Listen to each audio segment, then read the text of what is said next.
Ľuboš Blaha si zobral na paškal Matoviča aj progresívcov a nebral si servítky.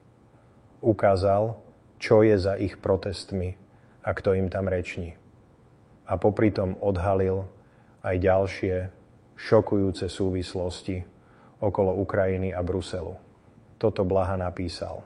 Kým na Gotwaldiaku PSK-ri vrieskali nadávky proti vláde, my sme mali s docentkou Ilonou Švihlíkovou na Gunduličke prednášku o neoliberálnej globalizácii a kríze Európskej únie. Do novej knižky známej českej ekonomky Ilony Švihlíkovej Modernizácia alebo úpadok som prispel kapitolou o Dani Rodrikovi. Predpokladám, že keby niekto na Gotwaldiaku povedal slovo Dani Rodrik, tak by si aktivisti z Mieru Ukrajine mysleli, že je to názov pracieho prášku. Naši mozgoví titáni. Im stačí nenávisť a vojna. My naopak vedieme vážne intelektuálne rozhovory o alternatívach globálnemu kapitalizmu a prehnitému európskemu superštátu. Na dnes len niekoľko poznámok, priatelia. Budem stručný.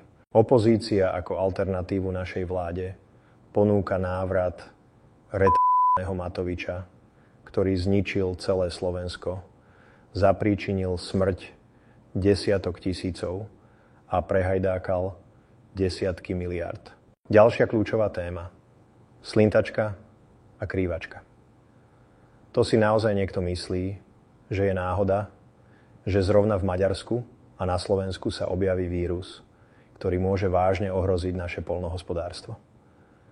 Zrovna Slovensko a Maďarsko, ktoré je trňom v oku Bruselu a špeciálne Ukrajine.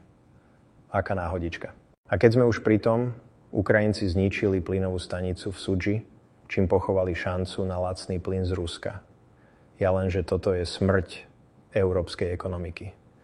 Ale jasne, poďme predstierať, že si plynovú stanicu Rusi odpálili sami, tak ako kedysi Nord Stream. Tomuto už môže veriť len ten najväčší idiot. Povedzme si to na rovinu. Zelenský svojim teroristickým útokom v Sudži odsúdil Európsku úniu na to, aby musela kupovať predražený americký skvapalnený plyn. Qui bono? Prosím, pošlime tomu banderovskému smradovi ďalšie stovky miliárd za odmenu, že nám ničí ekonomiku. Toto je vrchol. Ľudia na Slovensku už toho majú plné zuby. Ukrajinskí hrdlorezi tu pomáhajú organizovať Majdany v Maďarsku a na Slovensku sa kozmickou náhodou ocitne vírus krývačky a slintačky. A Ukrajinci nás definitívne odpojili od lacného plynu. Bravo!